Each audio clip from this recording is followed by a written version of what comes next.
먼저 첫 번째 말씀을 이제 좀 읽으면서 간증은 2부 시간에 조금 하고요. 오늘은 첫 번째 말씀 한번 읽으면서 나누도록 하겠습니다. 제가 읽겠습니다. 복되도다 당신의 사람들이여, 복되도다 당신의 이 신하들이여, 항상 당신 앞에 서서 당신의 지혜를 들음이로다. 시바의 여왕이 솔로몬을 찾아와서 솔로몬의 이 귀한 지혜들을 듣는 신하들을 보면서 그 신하들이 너무 복된 거예요. 전 늘 이렇게 하나님 말씀 앞에서 모이는 성도들의 이런 모습이 늘 항상 이 말씀을 보면서 기억이 됩니다. 오늘 형제님이 기도하시고 이제 사회 보시면서 찬양을 하실 때 말씀의 주제와 관계 있는 찬양이 될까? 주님이 과연 그렇게 인도하실까 했는데 오늘 주제 복입니다. 아까 받은 복을 세어보아라. 자꾸 우리는 받기를 원하는데 한번 받은 것을 한번 세어보고 기억하고 받은 것을 누리는 이런 성도님들의 삶이 되기를 또 간절히 바랍니다. 다른 무엇보다 우리 하나님도 복 주시기를 좋아하죠. 굉장히 복을 많이 준비해 놓으셨고 복을 최대한 주시기를 원하세요. 그리고 우리도 복 받기를 원합니다. 하나님의 복이에요. 세상에서 주는 복이 아니라.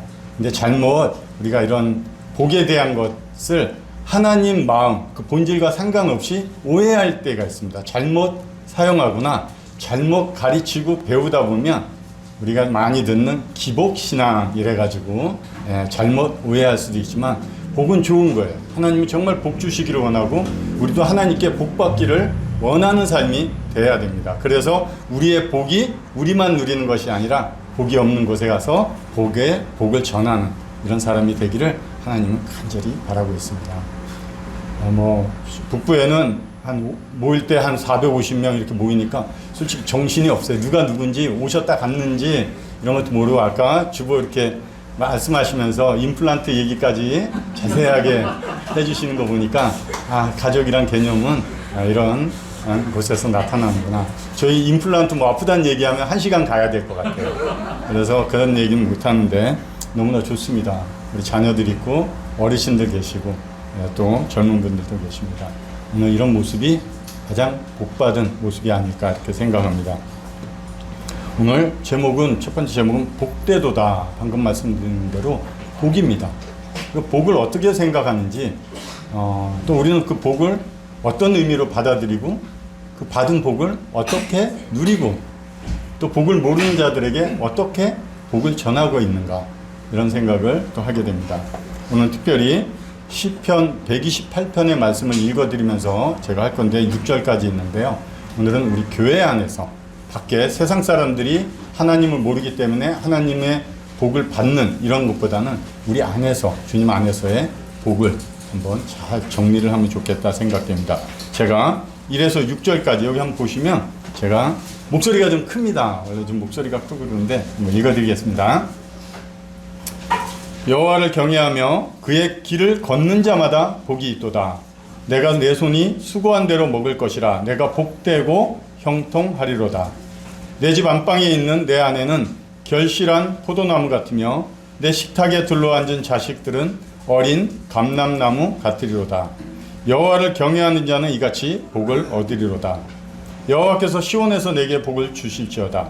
너는 평생에 예루살렘의 번영을 보며 내 자식의 자식을 볼지어다. 이스라엘에게 평강이 있을지어다. 하나님께서 오늘 시편 128편 저도 전화를 받고 어떤 말씀을 준비할까 했는데 우연히 제가 딱 2015년도에 수요집회 때 이 말씀을 한 영상을 다시 보게 됐는데 그래서 다시 한번 정리를 또 시간이 흘렀으니까 정리를 하면 좋겠다 생각됐습니다. 1절 한번 보면서 말씀을 교제하도록 하겠습니다. 여호와를 경외하며 그의 길을 걷는 자마다 복이 있도다.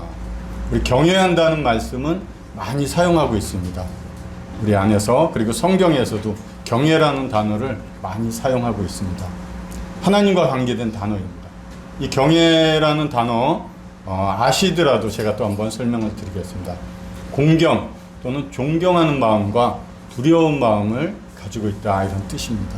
내가 하나님을 경외한다 그러면 하나님을 무서워하는 것을 넘어서 그분의 무서움은 두려움, 공포가 아니라 존경하고 공경하는 마음에서 나오는 두려움을 가지고 있는 것입니다.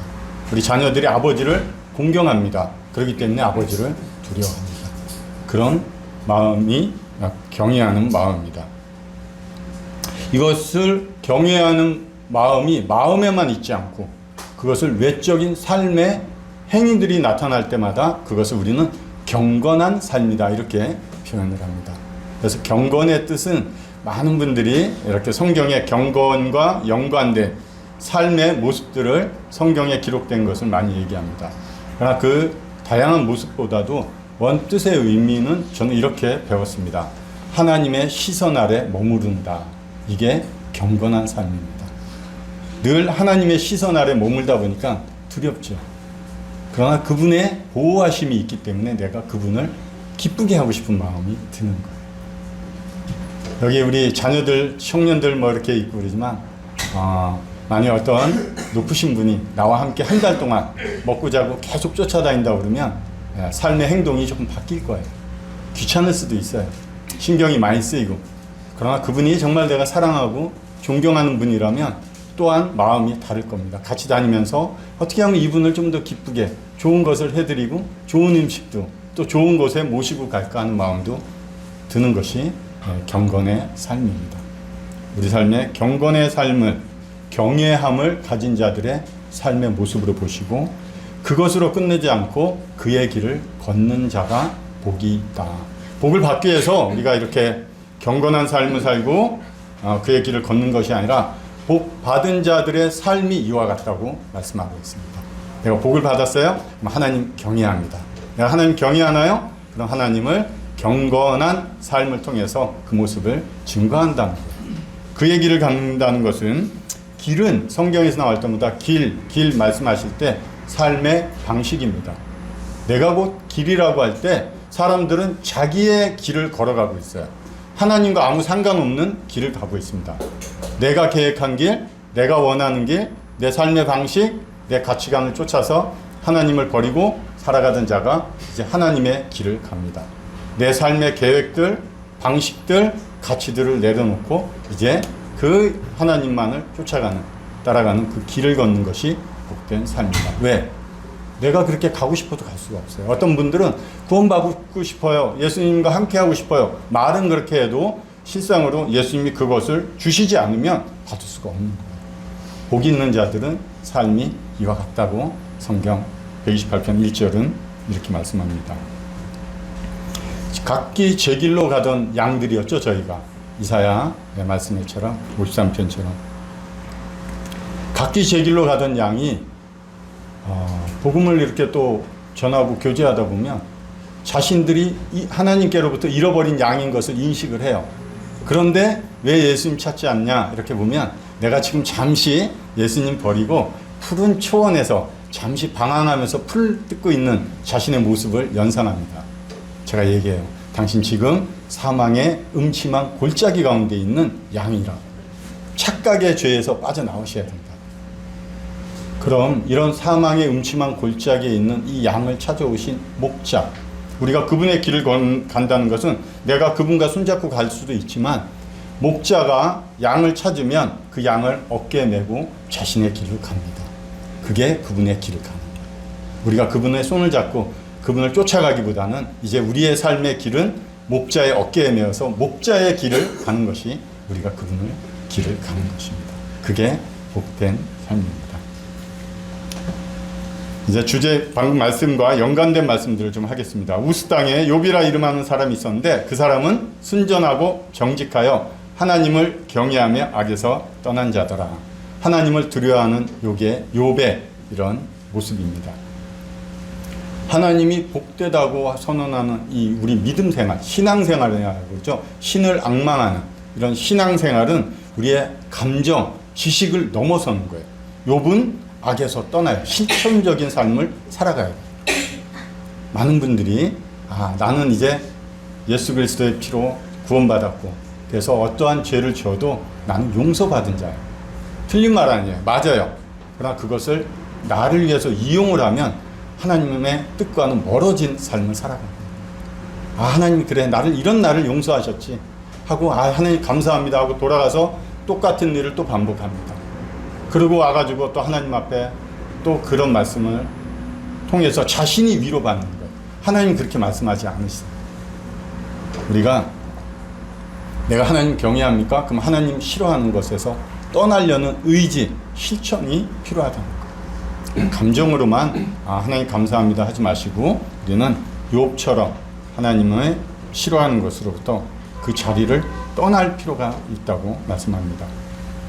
고넬료에 대한 이야기인데요. 그가 경건하여 온 지방과 더불어 하나님을 경외하며 백성을 많이 구제하고 하나님께 항상 기도하더니 그가 고넬료죠. 하나님의 앞에 경건한 삶을 살았습니다. 그럼 그 마음속에 하나님을 경외하는 마음이 있었다는 거예요. 그런데 그가 경건한 삶이 그의 삶으로 끝나지 않고 그 집안 모든 가족과 함께하는 사람들이 하나님을 경외하더라는 거예요. 내 한 사람의 삶이 나로 끝나지 않고 주변 가족들뿐만 아니라 주변 친구들, 내가 직장에 있으면 직장 사람들에게까지 하나님을 경외하는 복의 소통이 되더라는 거예요. 복의 통로가 되더라는 거예요. 그들이 그러면 고넬료만 그렇지 않습니다. 이 모든 가족이 백성을 많이 구제했다.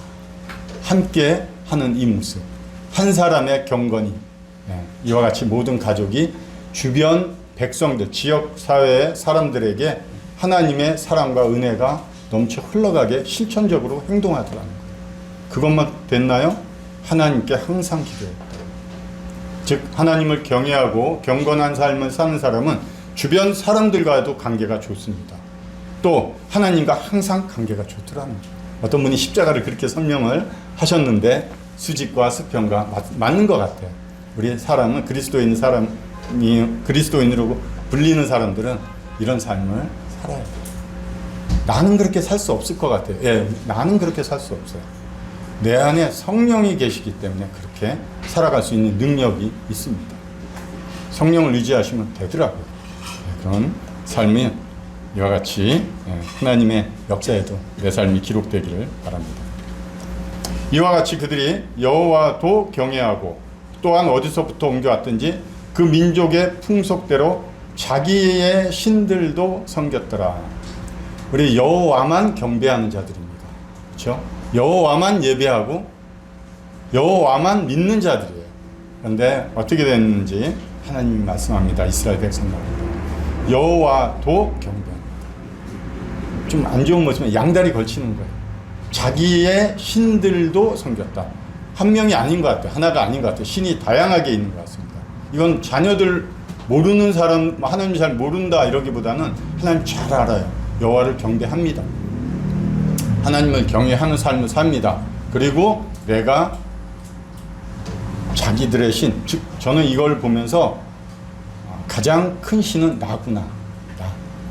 하나님이 나의 주인이시고 하나님만 경배받으시고 하나님을 예배하는 자의 삶으로 살아간다고 하면서 또 문득 내가 주인된 자리에서 내가 원하는 계획대로 세우고 하나님께는 보고만 하고 하나님의 뜻을 구하기보다는 다 준비해놓고 하나님 저 이렇게 할게요.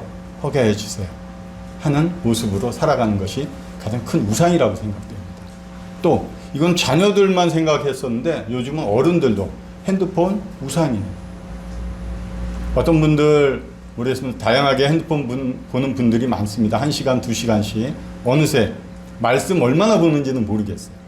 내가 분명히 구원받은 성도고 예배드리는 예배자의 삶을 사는 인식도 다 가지고 있지만 어느 순간 내 손에 내 마음과 생각을 뺏는 핸드폰 안에 내 시간과 마음과 열정을 쏟더라는 것. 자기들의 신들도 섬기는 것. 이거 하나님이 결코 좋아하지 않습니다. 앞에서 어느 형제님이 예배드릴 때 내 영광을 다른 자에게 주지 않겠다.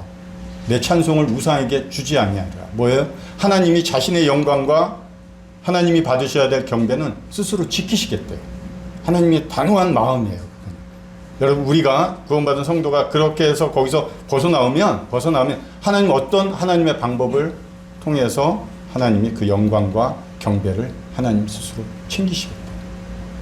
우리는 그러기 전에 이스라엘 역사를 통해서 우리가 배워야 될 게 많습니다.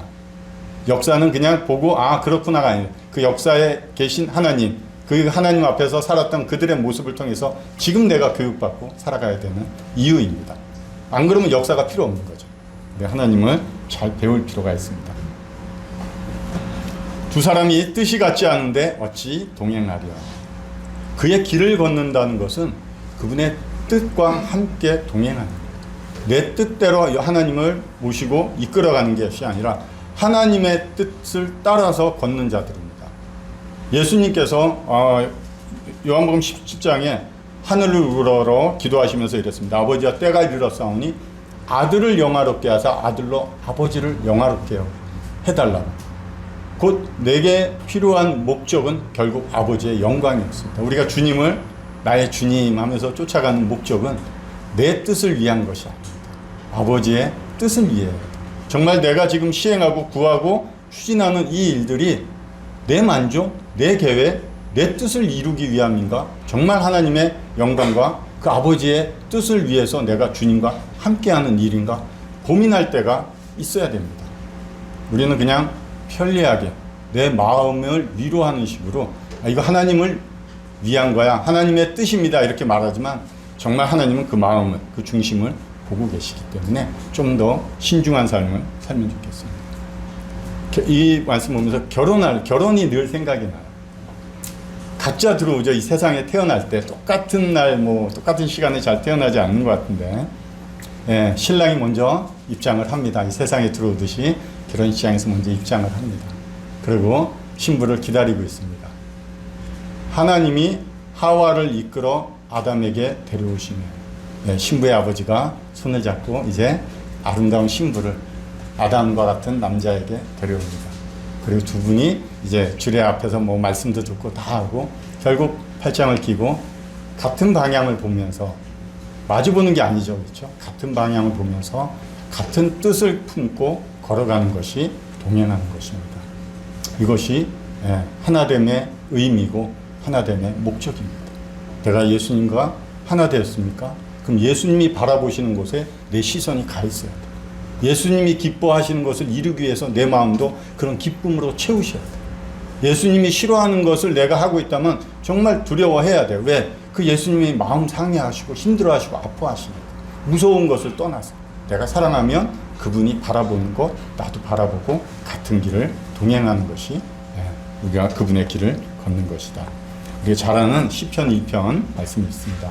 복 있는 사람은 원래 들어가면 복되도다. 우리가 복받은 자들에게 얘기하는 거예요. 복받기 위한 것이 아니라 복받은 자들에게 얘기합니다. 악인의 꾀를 따르지 아니하며 죄인의 길에 서지 아니하며 오만한 자들의 자리에 앉지 아니하고 오직 여호와의 율법을 즐거워하여 그의 율법을 주야로 묵상하는도다. 네, 복된 자들은 악인, 세상의 이론과 가치대로 살아가는 자예요. 하나님의 말씀하고는 거리가 먼 거예요. 전혀 듣지 않습니다. 내 삶의 기준이 어디 있습니까? 세상 철학, 세상에 요구하는 배운 가치와 기준에 내 삶을 결정하고 있는 이런 자들의 조언, 꾀를 따르지만 카운셀러, 조언해준다. 그들의 조언은 우리는 하나님의 말씀 안에서 우리의 삶의 방식과 그리고 문제를 해결해 가야 돼요. 하나님 말씀은 마스터 키예요. 모든 문제를 다 해결해 줄 수 있는 말씀은 하나님 말씀뿐이에요. 그런데 우리가 그렇지 않은, 하나님이 전혀 모르고 세상적 가치와 기준으로 살아가는 사람들의 조언을 듣는다? 그러지 말라는 거예요. 그럼 복이, 받은 복도 날아간다. 좀 신중하면 좋겠고요. 죄인은 어떻습니까? 목적에서 떠나서 자기의 길을 걸어가는 자죠. 그런 자들과 길을 동행한다는 것은 결국 내가 하나님을 믿는다고 하지만 삶의 방식은 누구를 따라가는 거예요? 하나님을 믿지 않는 자들의 삶의 방식을 따라가고 있는 것이 그들과 함께 길을 걷는 거예요. 근데 좋은 친구가 있어요. 맞아요. 좋은 친구예요. 그러나 결정적인 어떤 순간에는 분명히 얘기를 해주던 내가 결정해야 될 이유가 분명히 이 말씀에서 있을 겁니다. 오만한 자들, 조금 쉽게 하면 그냥 교만한 자들이에요. 이 교만한 자들의 자리에 앉지 아니한다. 자리에 앉아서 일을 도모하지 말라는 거예요. 내 삶의 일을 도모하지 말라는 거예요. 이들의 앉아있는 자리는 어디예요? 하나님 위치에 올라와 있어요. 아담과 하와가 다른 얘기도 들었지만 너가 하나님처럼 될 거래요. 지금 많은 사람들이 왜 하나님 찾지 않아요? 그때부터 듣고 내려온 사람들의 마음의 위치가 어디 정도에 올라가 있냐면 하나님 위치에 있어요. 그러니까 하나님 찾을 이유가 없어요. 왜? 내가 조금만 신경 쓰고 내가 가지고 노력한 걸로 다 해결될 수 있다고 생각해요. 그렇기 때문에 하나님 찾지 않습니다. 오만한 자들의 자리에 앉는다는 것은 그들과 함께 내가 하나님 위치에 앉는다. 우리의 위치가 어딘가요? 우리의 위치가 예수님의 위치는 제자들의 발을 씻기는 데까지 낮아지셨어요. 그게 겸손이라고 그러더라고요. 그 위치까지 가야지 예수님 만날 수 있습니다. 예수님과 동행하는 길이에요. 나는 할 수 없어요. 그러나 예수님이 하셨기 때문에, 그리고 예수님이 의지하셨던 성령이 내 안에 계시기 때문에 우리는 할 수 있다는 거예요. 할 수 있기 때문에 보여주시고 본이 되었다고 직접 말씀을 해주세요. 따라하라. 많은 사람들이 예수님 만나고도 싶어 합니다. 그런데 어디 머물러 있어요? 저 밑에 내려가기는 싫은 거예요. 약간 위에 있어요. 아무리 찾아다녀도 예수님 만날 수 없어요. 나는 2층에서 예수님 찾고 있어요. 예수님 어디 계세요? 지하에서 제자들의 발을 씻기고 있는 그 위치에 계세요. 그러니까 예수님 못 만납니다. 우리 마음이 이와 같은 하나님의 말씀의 기준에서 벗어나지 않았으면 좋겠습니다. 오래된 말씀 그렇지 않습니다. 지금 나에게 말씀하시는 생생한 살아있는 말씀입니다. 오직 여호와의 율법을 즐거워하라는 거예요. 그냥 그 일만 하지 않는 것으로 끝나지 않고, 그럼 내 삶의 새로운 가치와 조언과 길, 그리고 이를 도모하는 방법은 하나님의 말씀에서 찾으라. 주야로 율법을 묵상하라. 묵상, 여기 제가 영어로 메디션 이렇게 써놨는데, 약이라는 단어가 메디슨, 약, 그렇죠? 맞나요? 같은 어원에서 나왔다고 그러더라고요. 그래서 묵상이라는 것은 약을 우리가 먹으면 그것이 바로 배설되거나 이러면 효과가 없죠. 그것이 몸에 녹아서 마디와 신경 같은데 잘 녹아서 전해졌을 때 그 약이 작용해서 내 몸에 좋은 이로운 것들을 이룬 것처럼, 여기서도 말씀이 그냥 읽고 지식에 남겨두지 말고 충분히 묵상함으로써 내 삶에, 내 영혼에, 그리고 내 온 마디와 신경에 이 하나님의 말씀이 골고루 퍼져가야 된다. 왜 그러냐면 우리 죄가 우리 마디, 뼈 속, 우리 온 신경에 다 퍼져 있어요. 죄도 굉장히 무섭습니다. 가만히 그냥 있으면 죄가 끌어당깁니다. 죄의 중력이 굉장히 강해요. 비행기가 그 무거운 몇백 킬로나 되는 비행기가 뜨잖아요. 중력이 없는 게 아니에요. 중력이 있습니다. 그리스도인들의 삶도 여전히 죄의 중력이 여러분들을 끌어당기고 있습니다. 그러나 비행기처럼 뜰 수 있는 건 성령의 힘이 있기 때문에 뜰 수 있다는 거예요. 성령을 의지하면 뜨더라고요. 그래서 묵상한다. 이것은 굉장히 좋은 것 같습니다. 그냥 읽고 큐티하고 끝내지 말고, 우리 학생들에게도 그런 얘기 자주 해주는데, 그냥 읽고 큐티해오는 것 숙제처럼 여기지 말라고 그래요. 항상 우리 학생들이 숙제하는 것으로 익숙해져 있어서 구원이나 성경 말씀에 대한 이런 부분을 숙제하는 것처럼 여겨요. 빨리 이거 끝내고 다른 거 하고 싶어서. 그러지 말라는 거죠. 우리 어른들도 똑같습니다. 묵상하다는 단어를 제가 한번 다른 데서 한번 좀 찾아봤습니다. 한번 어떤 단어인지 우리 성도님들이 한번 찾아보시면 좋겠습니다. 여호와께서 이같이 내게 이르시되, 큰 사자나 젊은 사자가 자기의 먹이를 움키고 으르렁거릴 때 그것을 치려고 여러 목자를 불러왔다 할지라도 그것이 그들의 소리로 말미암아 놀라지 아니할 것이요 그들의 떠들음으로 말미암아 굴복하지 아니할 것이라. 사자가 먹이를 움켜쥐고 있어요. 목자들이 와서 그 사자를 쳐서 쫓아내려고 하는 거예요. 그 사자는 그걸 뺏기지 않으려고 으르렁거리는 거예요. 포효하는 거예요. 절대 안 뺏길 거예요. 묵상이라는 단어가 있습니다. 이 안에 으르렁거리다. 으르렁거리다. 절대 내가 이 진리를, 이 말씀을, 이 사자에게 이 먹이는 자기의 생명이기도 하지만 자기 새끼들을 먹이는 생명과 같은 먹이에요.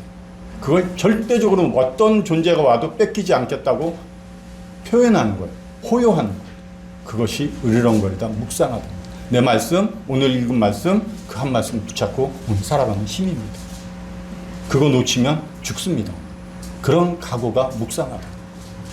우리 교회는 진리의 기둥과 터라고 디모데전서 3장에 나와 있죠. 이 말씀은 우리 교회의 진리의 기둥, 높이에서 모든 자들이 알 수 있게도 하는 것이 교회의 사명입니다. 또 터는 무엇입니까? 우리는 이런 터라고 이렇게 표현할지 모르는데 들어가 보면 방파제예요. 방파제. 교회가 세상으로부터 오는 이 악한 어떤 삶의 방식, 지식, 다양한 세속적인 문화로부터 이 교회의 진리, 복음 이것들을 사수해야 돼요. 우리 바닷가 가보면 파도가 자꾸 밀려옵니다. 방파제를 왜 해놨나요? 이 본토 땅들이 자꾸 휩쓸려서 침식되어 가서 무너질 수 있기 때문에 방파제를 해놓은 겁니다. 나 하나가 아니라 우리 교회가 이 말씀 하나 붙잡고 우리 이 진리의 말씀 끝까지 수호하고, 이것이 세속으로부터 조금만 틈을 주면 사단은 금방 들어와요. 교회 안에도, 내 개인적인 삶에도 그렇지만 요 정도쯤은, 그 정도쯤이 교회가 무너지더라고요. 제가 최근에 존 플라이너라는 분인데요, 잘 모르는 분이에요 저도. 근데 읽어봤어요. 죽은 교회를 부검하다, 회부하는 게 아니라 죽었기 때문에 부검하다 해서, 그 부검하는 죽은 교회에 대해서 미국 교회도 많이 무너져 가고 있어요. 좀 이따 한 번 더 말씀드리겠지만 그 안에 문제들이, 세속적인 것들이 들어옵니다. 또 여러 문제들을, 그분이 교회 컨설팅하는 분인데, 교회 무너진 교회의 문제점을 다양하게 알아보고 부검하다, 열어서 다 해체해봤더니 나타난 문제점들 기록한 책입니다. 그런 문제점이 있기 때문에 으르렁거리는 거 여러분의 삶에 반드시 있어야 된다고 생각합니다. 내가 2절 읽겠습니다. 내가 내 손이 수고한 대로 먹을 것이라. 내가 복되고 형통하리이다. 우리 수고한 대로 먹는 거 당연한 거 아니에요? 당연해요. 그게 복이에요. 우리에게 일할 것이 있다는 거 저 정말 최근에 알았습니다. 저 오랫동안 직장생활 이러다가 이제 또 보험 쪽에도 한 5년 있다가 이제는 이건 아닌 것 같아 이래가지고 그만두고 한 몇 개월 있으니까 그 일하는 게 얼마나 복인지 절실하게 느껴져요. 주님 아무거나라도 하겠습니다. 주십시오 했더니 교회 바로 옆에 병원에서 어떤 좀 이렇게 몸으로 일하는 것을 좀 하다 보니까 익숙치가 않아서 피곤하기도 하는데, 왜 즐거워요? 주님이 주신 곳이니까. 그런 믿음이 있으니까 즐거운 거예요. 남이 한 번 움직여요? 저 3번, 4번 움직입니다. 피곤해도 기쁘니까. 긍정적인 마인드 내가 스스로 하는 게 아니에요. 마음에서 주십니다. 수고하고 그 일을 행할 힘이 있다는 거 복이고, 그 행한 만큼 대가를 우리가 공평하게 받는 게 복입니다. 여러분 학생들도 시험 공부하나요? 시험 공부해서 내가 공부한 만큼 성적 나오는 거 복이에요. 그래서 우리는 그냥 세상 사람들처럼 우리가 수고한 대로 당연히 월급 받고 이거 당연한 거 아닌 것 같아요. 정말 하나님이 주시는 복이구나 이런 생각이 들고, 그것이 형통하다. 형통하다는 하나님이 모든 것을 창조하실 때 보시기 좋았더라 하는 토부입니다. 이것이 하나님 보시기 좋은 거예요. 그게 복이에요.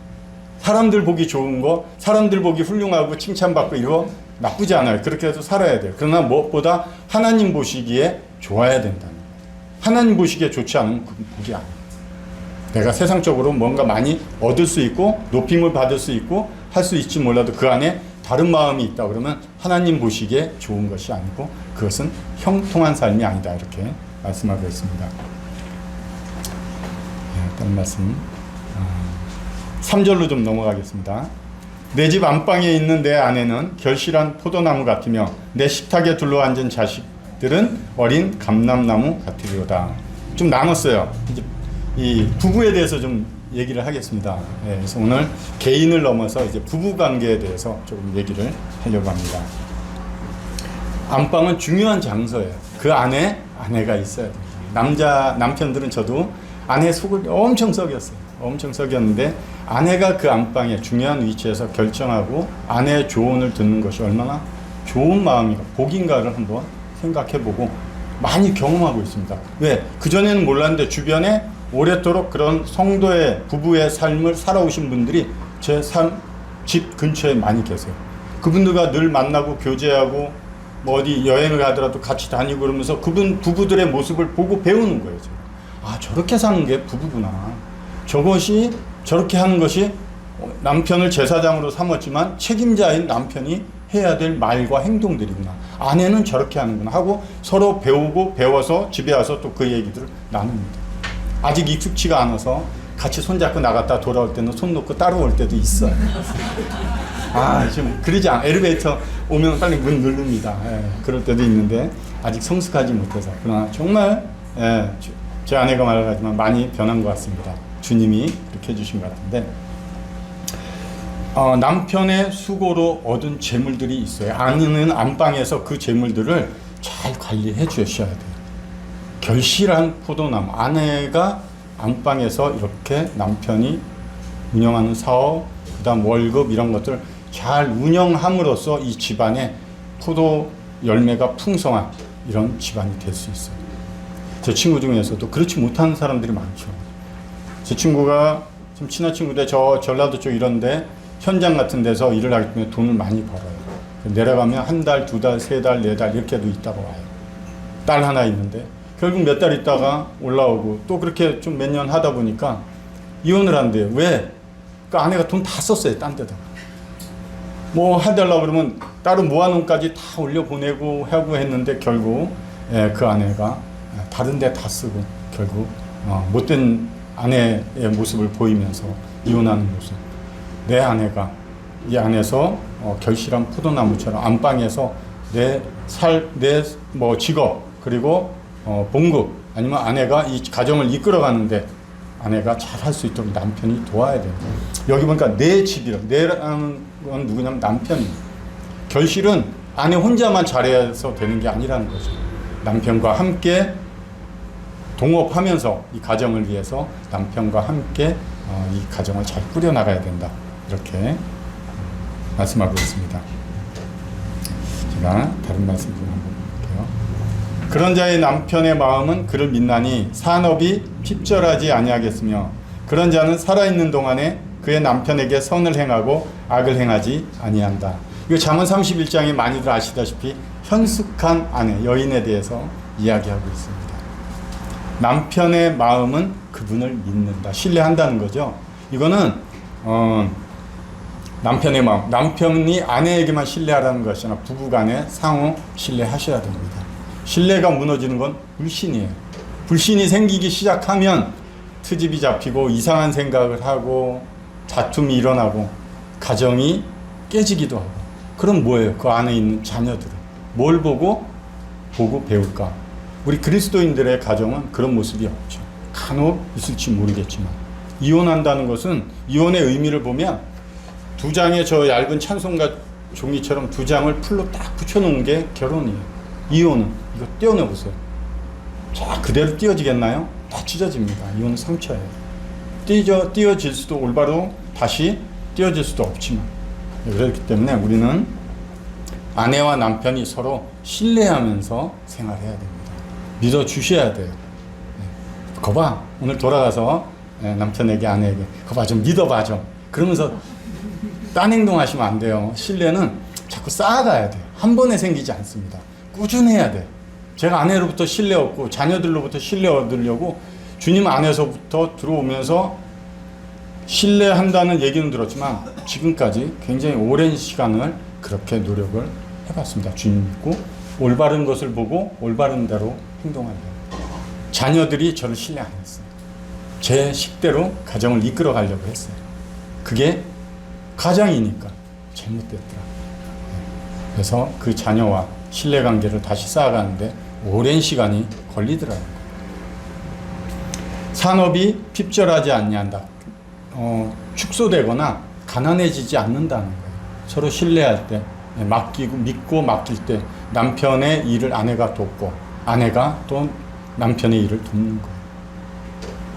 여기 돕는 아내로 인해서 가난해지지 않는다는 것은 아내가 남편을 잘 돕는 역할을 한다는 거예요. 우리가 알다시피 아내를 주시면서 돕는 배필이잖아요. 힘이 있고 능력이 있다는 거예요. 아내에게서. 내가 잘할 것 같은데 전혀 그렇지 않습니다. 요새 이거 이렇게 좀 해. 솔직히 마음으로는 싫은데 따라갑니다. 왜? 그렇게 몇 번 경험해 놓으니까 그게 맞아요. 뭔가 생겨요. 아내가 하려는 말은 저는 좀 자존심도 있고 해서 뭘 저걸 깎아달라고 그래. 그러고 안 하는데 그냥 이제는 나이가 조금 먹어서 사장님 요거 좀 깎아주시면 안 돼요? 흔쾌히 깎아주시더라고요. 거봐 내 말 들으면 손해볼 거 없잖아. 아내분 말 듣고 하면 가난해지지 않습니다. 이상한 논리가 나중에 가정에서 퍼지지 않길 바랍니다. 선을 행하고 선을 행하라. 좋은 거예요. 즐거운 거라고 단어는 그럽니다. 그러면 이익과 번영과 복지가 이루어진다는 거예요. 선한 것을 행하라는 거예요. 악을 행하지 않는다. 제가 이 부부의 모습을 보면서 누가 생각났냐면 욥의 아내가 생각났어요. 욥이 힘들죠. 제가 봐도 야 정말 욥처럼 이렇게 생각을 하는데 아내의 말 아시죠? 차라리 하나님을 욕하고 죽어라. 이게 욥의 아내가 남편에게 한 이야기였어요. 과연 이것이 하나님께서 우리에게 주신 좋은 본의 모습은 아닐 거라고 생각합니다. 제가 전에 마틴 루터라는 분의 책을 좀 읽는데 우연히 읽게 된 것은 성경 찬송가의 내주는 강한 성이요.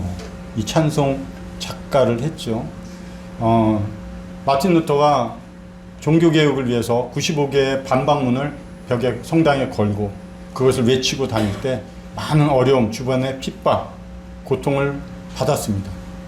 나중에는 이제 왕과 교황이 그리고 여러 교황 쪽으로 쏠려 있는 사람들 앞에서 재판을 받게끔 돼 있습니다. 그 날짜가 다가오고 두려웠을 거예요. 왜? 거기서 사형을 언도하면 사형을 받을 수밖에 없으니까. 그렇게 낙심하고 있을 때 하루 나갔다가 외출했다가 집에 들어가니까 아내가 하얀 소복을 입고 있었다고 합니다. 아니 누가 죽었어? 죽었지요. 아니 누가 죽었어? 하나님이 죽었습니다. 아니 그게 무슨 말이냐? 하나님이 왜 죽냐고? 어떻게 죽냐고? 맞습니다. 그러면 하나님이 죽지 않았는데 당신이 왜 이렇게 낙심하고 두려워하고 있냐고.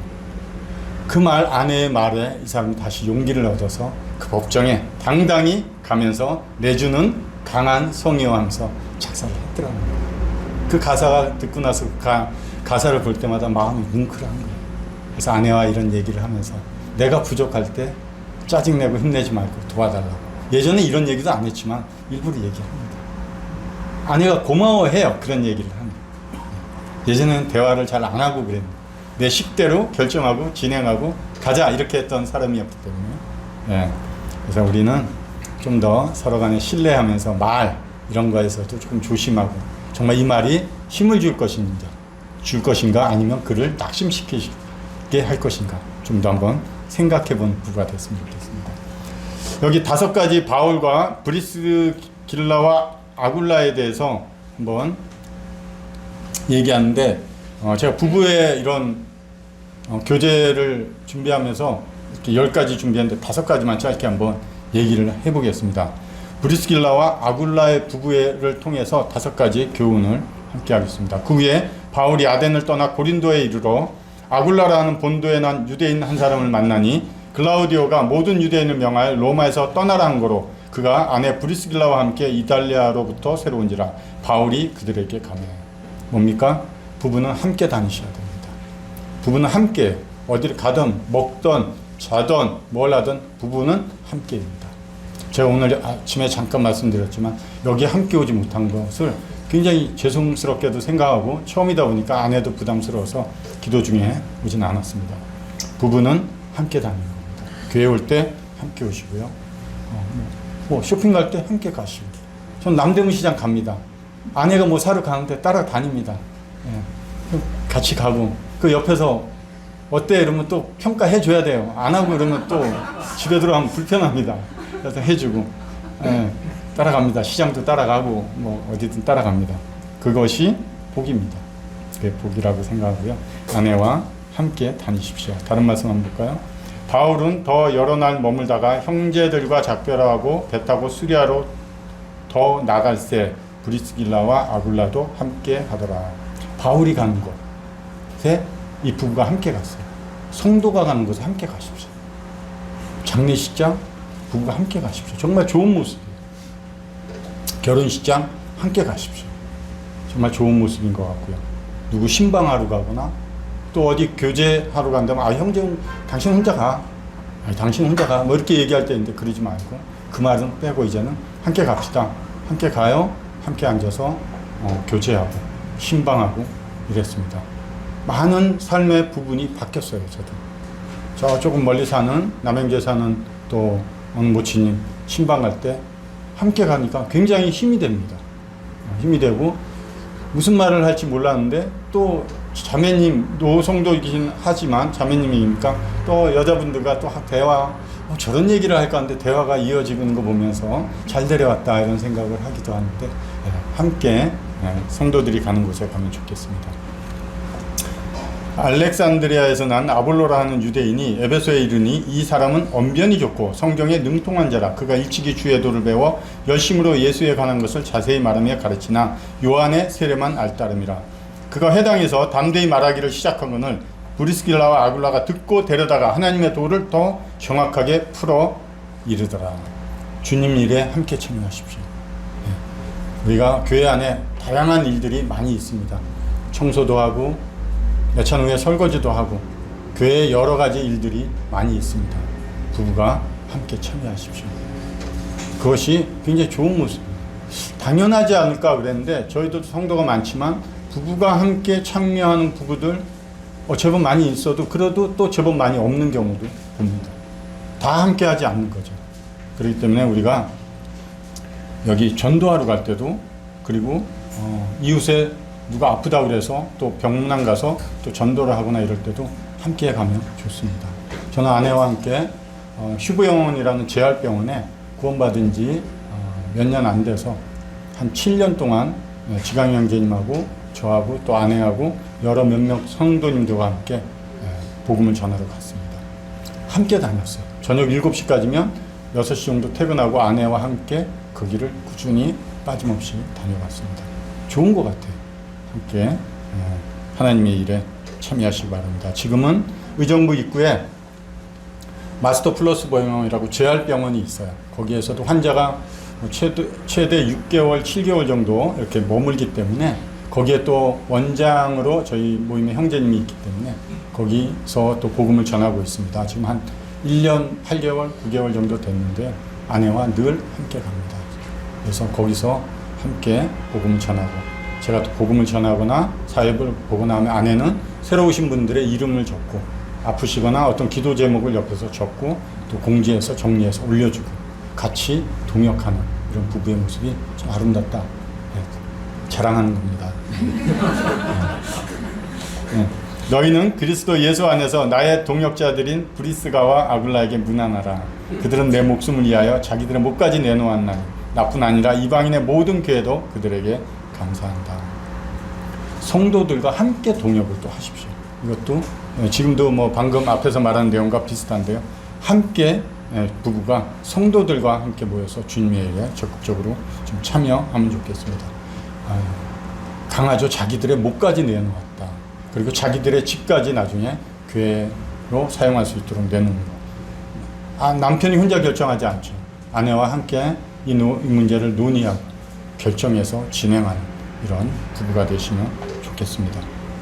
마지막 브리스가와 아굴라 및 오네시보로의 집에 문안하라.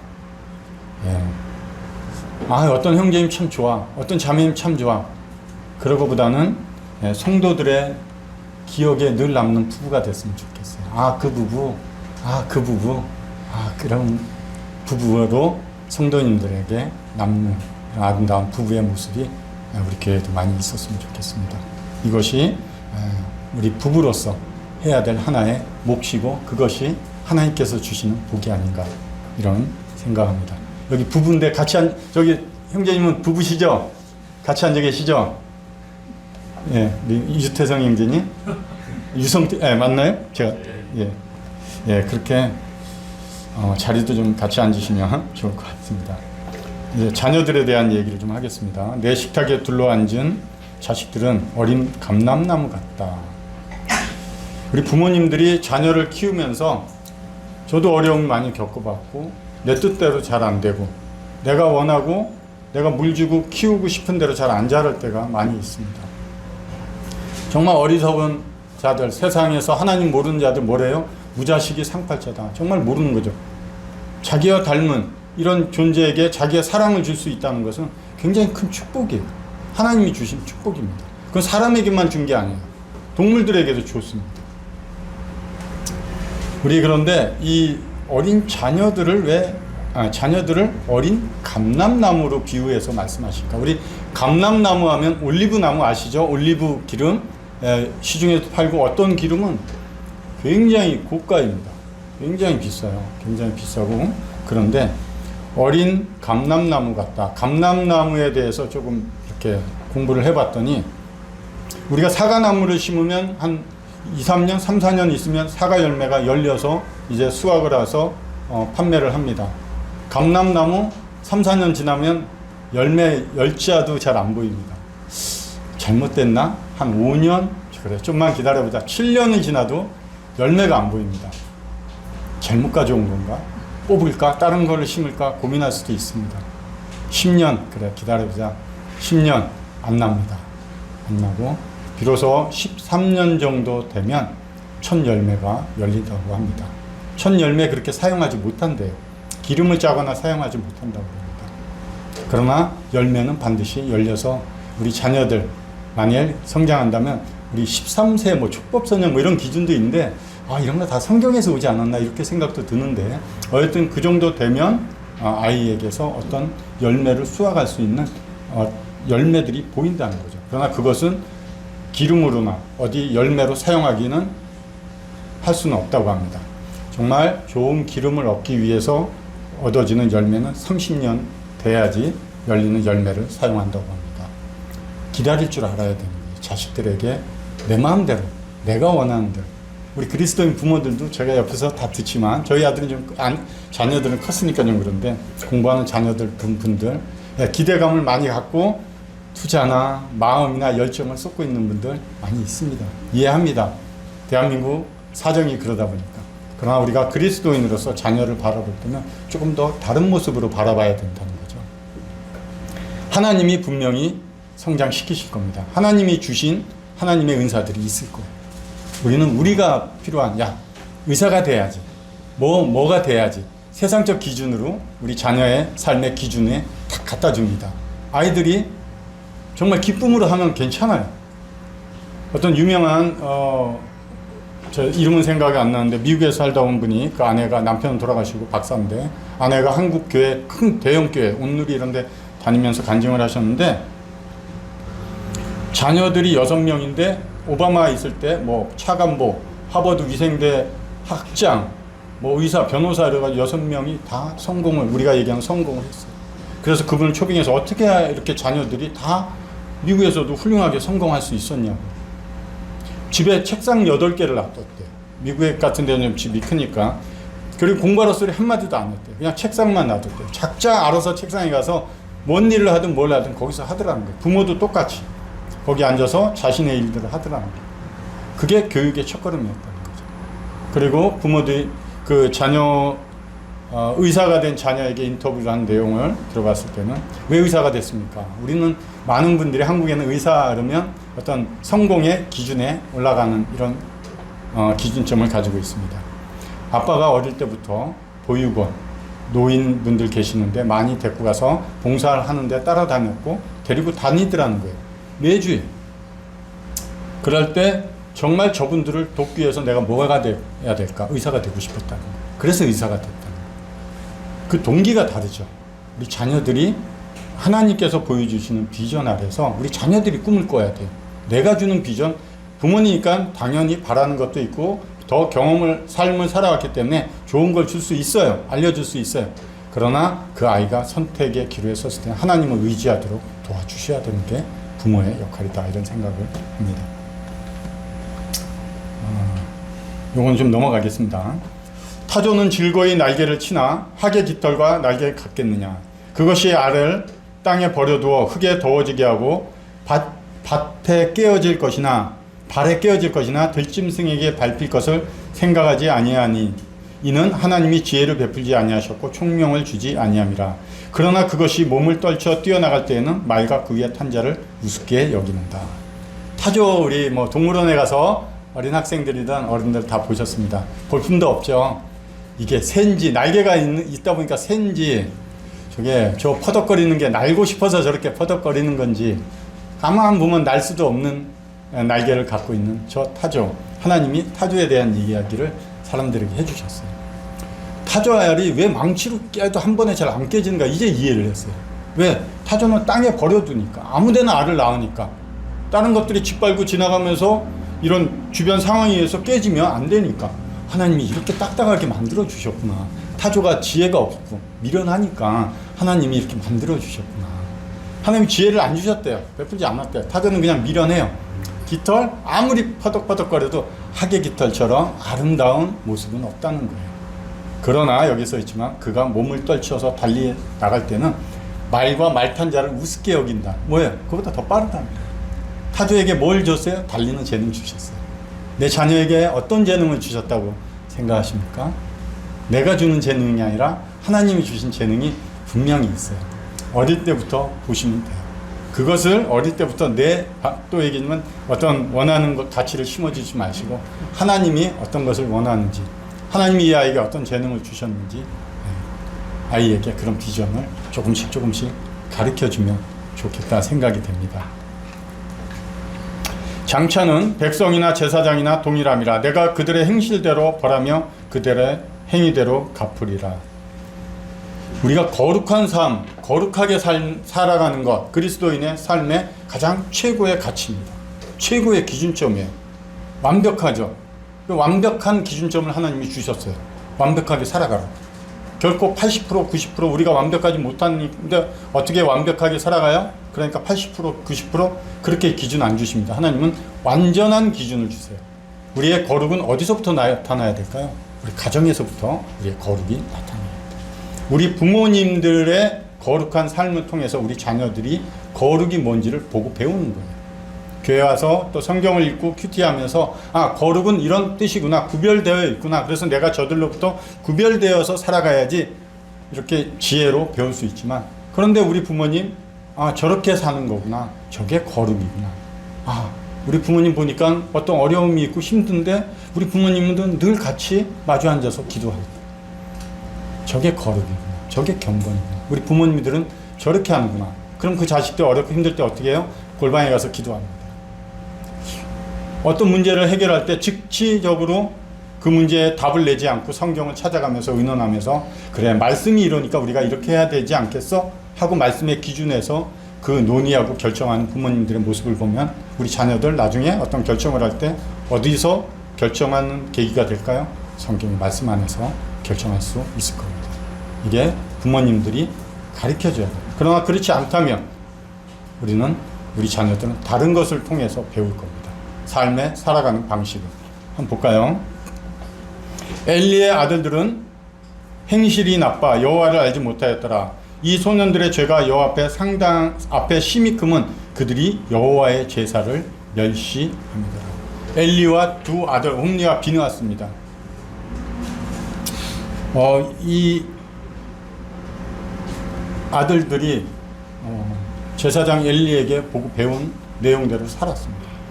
하나님의 제사를 함부로 대했죠. 분명히 하나님의 제사고 함부로 건드려서 안 되는 건데 우리가 먼저 먹겠다고 그 제사의 음식을 갈고리로 꺼내서 먹고 하는 이 제사를 멸시한 것. 그건 누구를 멸시했나요? 하나님을 멸시한 거죠. 그들은 끝내는 죽임을 당했습니다. 주일날 간혹 모르겠습니다. 어디서 본 경우도 있는데 주일날 어쩔 수 없이 여행이 잡혀서 가족들이 그때가 아니면 안 된다고 그래서 여행을 갔습니다. 제가 아니고요. 그러면서 그 자녀들 둘이 있는데 그럼 주일날 예배에 대해서 만찬에 대해서 우리 부모님들이 한 행동을 보고 분명히 어떤 인식을 했을 거예요. 뭔가를 배웠을 거예요. 나 어떤 자녀들도 어떤 일이 있고 어떻게 할까 주일날 어떤 일이 있고 아니면 교회를 가야 되기도 하고 그럴 때 어떤 결정을 할까? 우리 부모님들은 그렇게 했으니까 이 정도쯤 그 정도가 우리의 진리를 우리의 거룩을 무너뜨릴 수 있는 겁니다.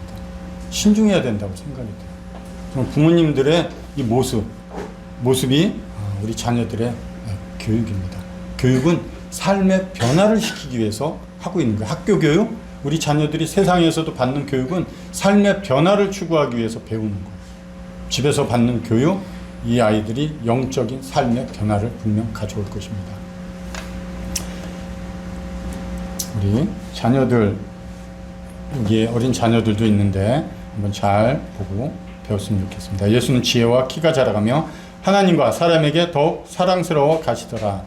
지혜가 자라가야 됩니다. 우리 여기 어린 학생들도 있습니다. 지혜가 먼저 자라가야 돼요. 뭡니까? 정서적인 면이 먼저 성장하셔야 돼요. 그리고 성경적인 영적인 지혜가 자라가야 됩니다. 무조건 몸만 자라가면 안 돼요. 베드로가 자신의 마지막 편지인 베드로후서 3장 18절에 마지막으로 유언과 같이 쓴 것은 그를 아는 지식에서 자라가라는 거예요. 우리 자녀들이 다른 많은 배우고 알아야 될 것도 있지만 여기서 예수님에 대한 얘기지만 먼저는 지혜가 자라가야 됩니다. 하나님 아는 지식에서 자라가십시오. 성경을 가까이 하십시오. 내 육신의 본성은 분명 성경을 가까이 안 하려고 하지만 주님께 기도하고 성경을 가까이 하십시오. 좋은 습관을 들이는 게 매우 중요합니다. 그리고 키가 자라갑니다. 외적인 성장 반드시 필요하죠. 잘 먹고 운동도 열심히 하고 취미생활도 하셔야 돼요. 또 이건 이제 뭐 키가 자라간다니까 몸만 생각하지 마시고 내가 가지고 있는 재물에 대해서, 내가 가지고 있는 시간에 대해서도 잘 관리하시고 그런 것으로부터 성장하는 이런 자녀들이 되셔야 합니다. 또 그런 자들은 하나님께 더욱 사랑스러워가는 자가 되어야 됩니다. 먼저는 하나님께. 사람이 우선 아니에요. 먼저는 하나님께. 그래서 영적인 성장, 하나님을 기쁘시게 하는 자녀들로 자라가도록 본인의 마음의 각오를 하셔야 됩니다. 그냥 자라지 않습니다. 몸 그냥 자랄 수 있나요? 잘 먹어야 되잖아요. 그렇기 때문에 잘 먹고 좋은 성장을 해가셔야 됩니다. 또 사람에게도, 하나님께 잘하는 사람은 사람에게도 잘합니다. 하나님께 못하는 사람, 사람에게도 못해요.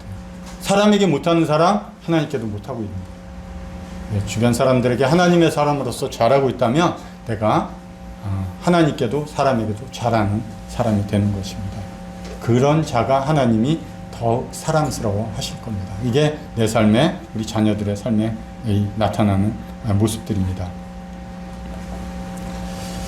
야곱의 축복을 많이 들으시죠? 창세기 49장에 요셉에게 한 축복입니다. 요셉은 무성한 가지, 곧 샘 곁에 무성한 가지라. 그 가지가 담을 넘었도다. 꽃처럼 화려하게 살라고 하나님 얘기한 적이 별로 없어요. 꽃은 시든데. 우리는 항상 꽃처럼 사람들이 보기에 향기가 많이 없는 꽃이 더 많다는 거 아시죠? 꽃처럼 보기 좋고 이런 평가 좋죠. 그러나 하나님이 말씀하신 것 꽃보다는 볼품도 없고 언제 부러질지도 모르지만 가지처럼 살래요. 왜? 거기에 열매가 맺히니까. 나는 나무에 잘 붙어있는 가지처럼 사세요. 아까 큰일 하려고 하지 말고 우리 자녀들이 성경 말씀, 그리고 학교에서도 친구들에게도 하나님의 말씀 한마디 툭 던져줄 수 있는 이런 용기를 가진 학생들, 그리고 학생들이 밥 먹을 때 기도하는가 물어보면 어떤 학생들은 기도한대요. 학교에서. 그래? 어떻게 기도해? 좀 표현할게. 하나님 감사합니다. 한 2초? 그 정도로만 한대. 왜? 친구들이 놀릴까 봐. 그렇지만 하나님이 안 놀리시면 하고 그런 부분을 조금씩 알려주고 그러는데 하나님께 기도하십시오. 친구들한테 처음에 교회 다닌 것 같고 이상하게 생각할지 몰라도 그렇지 않습니다. 나중에 가서 하나님의 사람으로서 저 학생이 진짜 저 친구가 교회 다니고 하나님 믿는 친구야, 내 친구야, 이렇게 자랑할 날이 분명히 있습니다. 그런 간증이 GNTV에도 올라와 있어요. 어떤 청년 자매, 말씀을 드리면 김기영 형제님 딸, 그 간증이 너무 좋았어요. 너무 좋아서 우리 교회 학생들에게도 다 보냈어요. 꼭 읽어보라. 얘가 하는 얘기보다 그 간증 한번 들어보라. 우리 학생들도 한번 좋은 간증, 그렇게 하나님을 닮아가는 분들의 삶의 간증을 들어보면 좋겠습니다.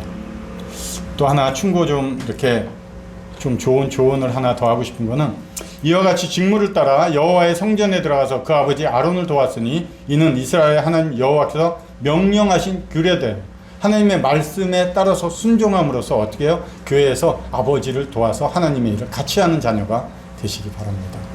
나는 어리니까 그렇지 않아요. 어릴 때부터 아빠가 교회 청소를 하면 옆에서 같이 도와주세요. 아빠가 이런 걸 준비하면 같이 도와주세요. 엄마가 설거지를 하면 옆에 가서 도와주세요. 이것이 하나님께서 말씀하시는 명령이래요. 그걸 따르는 거예요. 명령은 듣고 내가 선택하고 안 하고의 문제가 아닙니다. 규례는 지키라고 주신 거예요. 우리 자녀들이 조금 귀찮을 수도 있어요. 하나님이 나를 귀찮게 자꾸 이런 것 저런 것 하라고 얘기할 수도 있어요. 그러나 그것이 복이고 복 받을 수 있는 방법이라고 하나님이 알려주십니다. 부모님을 도와서 함께 하나님의 일에 참여하는, 지금 어립니까? 꿈을 가지세요. 그렇게 이 교회에서 아버지와 함께 교회 주님 일을 섬기는.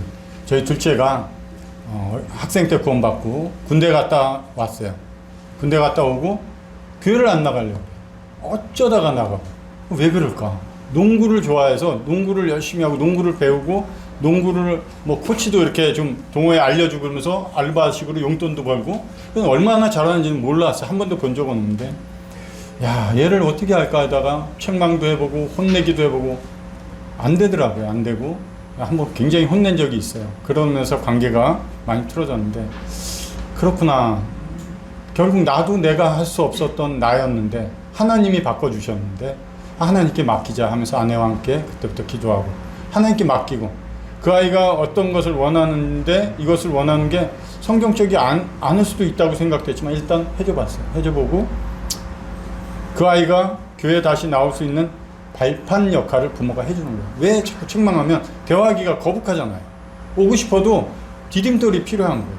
그래서 부모님은 그런 디딤돌, 등이 되어주면 그가 업힐 수 있는 등이 되어주면 좋겠다 이런 생각이 듭니다. 우리 자녀들도 그런 부모님의 마음 잘 깨닫고 하나님의 일을 함께 지금 청년의 일꾼으로서 자기 일 너무 안 해요. 그게 또 속상해요. 조금. 자기 일 너무 안 하고 교회에 올인하고 있는 것 같은데 하나님이 아시니까 만족합니다. 아내는 좀 속타해야 하는데 저는 만족합니다.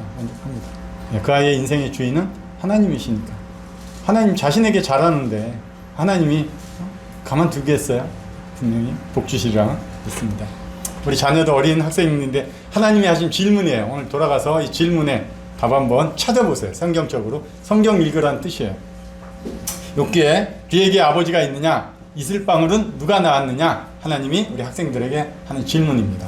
질문의 답을 성경 안에서 한번 찾아보시고 부모님이나 여기 학교 선생님들에게 한번 알려주고 교제하면 좋을 것 같습니다. 여호와를 경외하는 자는 이같이 복을 얻으리로다. 지금 복이 이 시편 128편에 4번 나옵니다. 1, 2절에 나오고 그 다음 4절, 5절에 이렇게 나옵니다. 다음 줄에도 나오지만 이 복 1, 2절에는 좀 어떻게 표현하면 에세르라는 단어는 하나님과의 관계의 복이에요. 영적인 복이라고 생각하시면 돼요. 그리고 4절, 5절 바라크라는 것은 실제적으로 번영하는 거예요. 땅의 축복이에요. 자손을 많이 낳고 물질의 축복이 있는 거예요. 하나님이 우리는 하늘의 신령한 복들을 받았기 때문에 하나님을 아는 지식에서 하나님 섬기고 하나님을 잘 아는 이런 복들만 그렇지 않아요. 하나님 실제적인 땅의 축복도 주신다는 거예요. 하나님께 잘하는 분들 하나님이 실제적인 준비된 복들도 주십니다. 우리가 하나님 아는 복만 누리는 게 아니에요. 그래서 대신 먼저 영적인 복을 주시는 것은 그 모든 어떤 것들을 주기 위해서는 하나님과의 관계에서 올바로 그것을 잘 사용할 수 있는 지식과 하나님의 방법을 배우라는 거죠. 그럴 때 하나님이 주시는 복이다. 이렇게 생각이 들고요. 이 복을 주시는 이유는 제가 이 말씀을 한번 보겠습니다. 내가 너로 큰 민족을 이루고 내게 복을 주어 내 이름을 창대하게 하리니 너는 복이 될지라. 아브라함에게 하신 말씀이죠. 저에게 왜 복을 줍니까? 저에게 왜 건강을 줍니까? 저를 통해서 복이 없는 곳에 가서 하나님의 복을 전하는 복의 통로가 되라는 복, 나에게 주신 것 모두 쏟아부으라는 거 아니에요. 하나님이 나를 통해서 내게 채우시고 넘쳐서 거기에 하나님의 복이 흘러 넘치는 복을 그쪽에 그곳에 주시겠다는 거예요. 하나님이 이와 같이 복 없는 곳으로 가래요.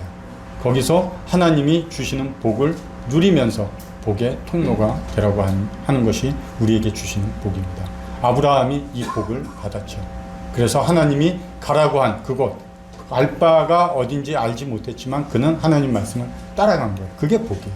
우리는 우리가 이해하고 우리가 생각하고 판단하는 데서 우리의 삶의 걸음을 가지 않습니다.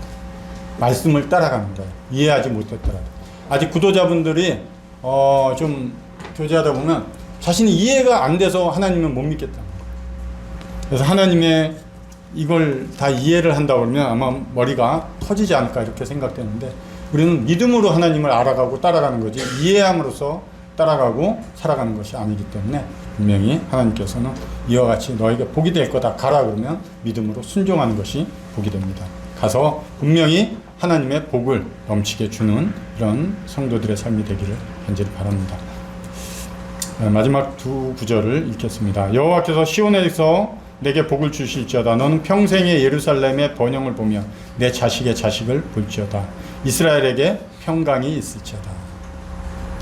좀 노년을 살아가시는 우리 노성도님들에게 드리는 말씀이지 않나 이런 생각을 합니다. 우리 노성도님들 자녀가 있고 손주들이 있죠. 손자 손녀들이 있죠. 그 손자 손녀들 그리고 내 자식들이 하나님께 복받고 살면 좋겠죠. 어떤 모습이 복받은 모습일까요?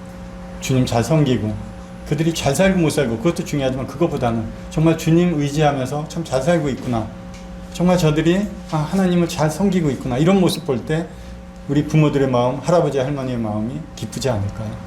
분명히 아브라함과 이삭과 야곱 3대를 하나님이 항상 얘기하는 건 계속되는 복이기도 하지만 3대를 딱 보십니다. 내가 하나님께 복을 받아서 경건한 삶, 하나님 앞에 인생을 하나님을 섬기는데 이렇게 들이셨다면 그 자녀들 분명히 보고 배웠을 거예요. 그러면 그 손자들 보고 배웠을 거라는 거예요. 먼저는 내가 중요하다는 거예요. 여기 이런 자식의 자식을 보는 이런 노년의 복된 삶, 우리 노성도인들의 삶이 이와 같이 되기를 바랍니다. 그럴 때 평강이 있다는 거예요. 우리 주변에 우리 나로 인해서 우리 가족으로 인해서 주변 이웃들이, 그리고 주변 이웃들 또 우리 교회들이, 우리 교회 주변 사람들이 복을 받는 이런 모습들이 있으면 얼마나 좋을까. 아우, 나 우리 손자 이름 대면서 누구 때문에 교회 다니면서 하나님 만나게 됐다고, 감사하다고 이런 말 들으면 얼마나 좋겠습니까? 저 우리 손자가 데리고 온 구도자야, 이렇게 얘기합니다. 저 딸은 최근에 이제 청년들이 이런 복음에 관해서 짧게 우리 교회에서 집회를 하고 있는데, 저희 둘째 아들이 예전에 같이 농구하던 2명을 데리고 왔어요. 그 데리고 온데 왜? 아니, 네가 그렇게 농구를 좋아하던 애가 농구를 포기하고 거기를 떠나고 거기를 탈퇴하면서까지 교회를 다니는데 네가 그렇게 다니는 교회 와보고 싶더라는 거야. 뭐 때문에 너가 그렇게 됐는지.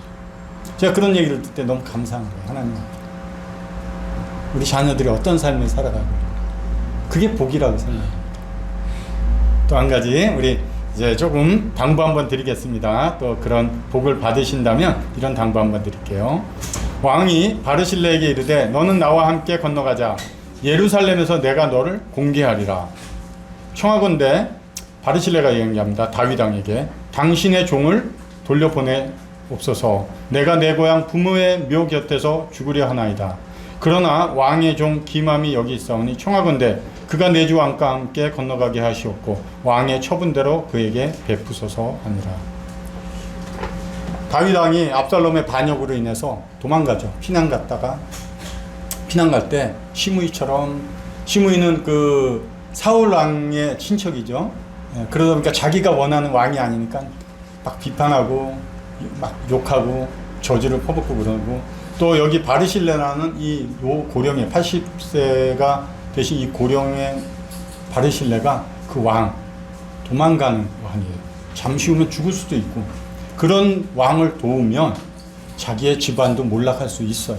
위험한 상황에서도 끝까지 그 한 왕을 공개하면서 도왔다는 거예요.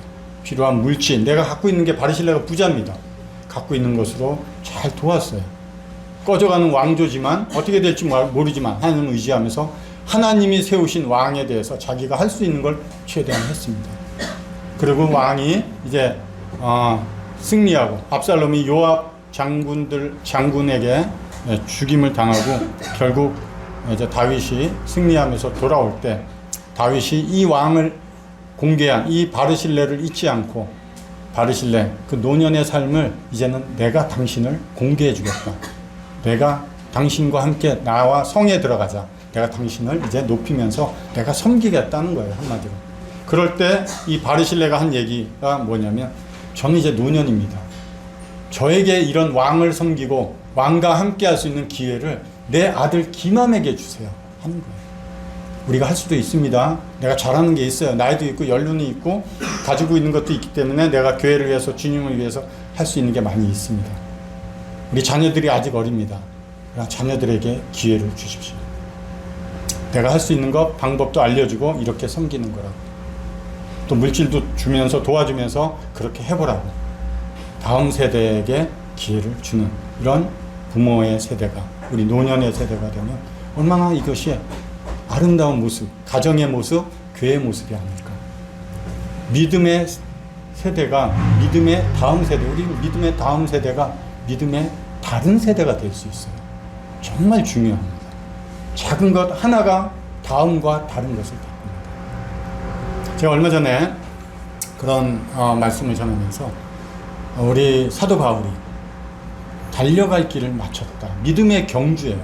자신의 삶을 믿음의 경주로 얘기하면서 달려갈 길을 마쳤다. 결코 소풍 나오지 않았다는 거예요. 우리의 삶은 안주하고 뭔가 내가 하고 싶을 때 하고 내가 가고 싶을 때 가고 내가 주고 싶을 때 주는 것이 아니었다는 거죠.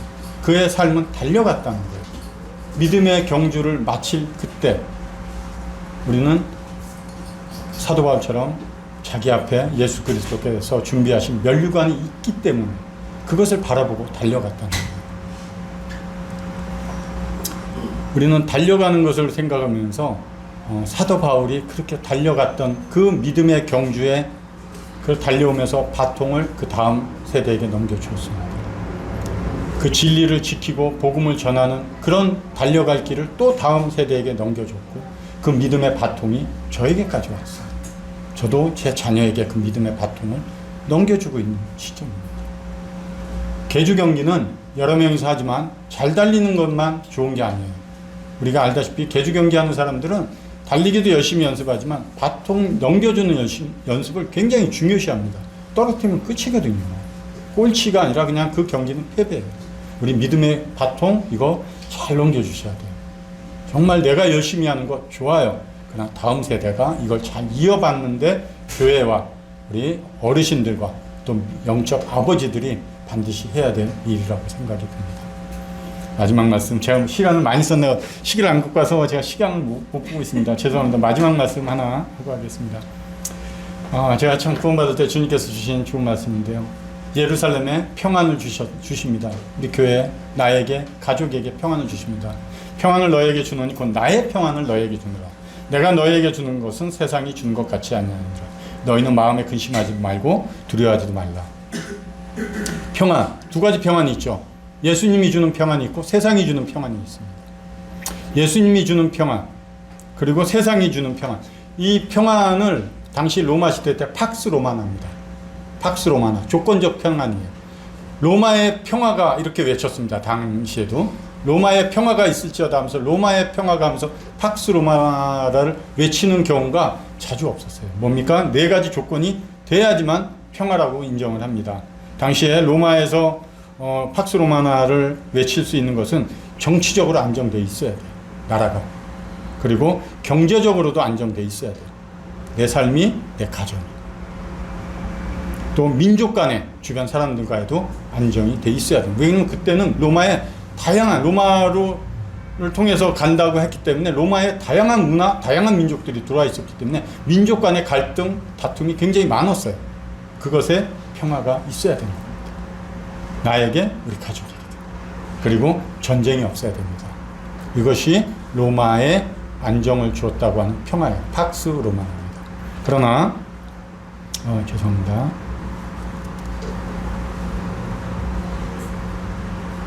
그러나 이제 나의 주는 평안, 예수님이 주는 평안은 조건적이지 않잖아요. 에이레네 이런 단어를 썼는데 이건 조건 없이 주는 평안. 그냥 예수님이 주시는 평안 가운데 있으면 우리가 바라보는 상황이 아니에요. 우리는 상황, 조건에 따라서 내 안에 평안이 이루어져요. 저도 그래요. 아직도 다스림 받고 있는 것들이 있어요. 오늘 그 말씀 하려다 뺐는데, 아직도 다스림 받고 있는 게 있는데, 그것이 또한 하나님이 주님이 나를 다스리고 있다는 믿음이 있으면 그게 가장 안전한 삶이고 가장 안전한 곳이에요. 예전에 중국에 어떤 선교사가 와서 간증하는 내용 중에 하나는 뭐냐면, 전도하다가 붙잡혀서 중국에 있는 교도소를 갔대요. 거기서는 알다시피 하나님, 예수님 예자도 못 꺼내니까 성경 이런 거 갖고 있을 수 없으니까. 그러나 그가 아는 찬송을 마음껏 그 교도에서 부를 때가 있대요. 그럼 그렇게 해서 잡혀왔는데 어디 교도소에서 그렇게 부를 수가 있습니까? 사람들이 하는 화장실, 배변 모아놓은데 큰 통, 거기 그거를 치러 가면 사람들이 냄새나서 가지도 않고 그 일을 안 하려고 그런대요. 근데 자기가 그 일을 하려고 자초하러 들어가고 계속 그 일을 하겠다고 교도소에서 나오기 전까지 그 일만 했대요. 왜? 거기서 지저분한 거 퍼내지만 교도관들도 그 가까이 안 오니까 멀쩡. 그 안에서 힘있게 하나님을 찬양한다. 가장 좋은 장소고 가장 아름다운 곳이었고 가장 행복한 시간입니다. 우리는 조건, 상황, 내 눈에 보이고 내가 느껴지고 경험한 것들로 인해서 우리는 평안을 얻으려고 해요. 주님이 평안하다 하고 평안을 툭 던져주시면 내가 그걸 받으면 평안이에요. 그 말씀 한마디가 나에게 평안을 주시는 거예요. 다른 곳에서 우리는 자꾸 찾지 마시고 하나님 안에서 평안을 찾는 개인의 삶, 가족의 삶, 교회의 삶이 돼서 주변에 하나님의 복과 하나님의 평안을 넘겨주는 이런 성도님, 교회가 되시기를 바랍니다. 기도하고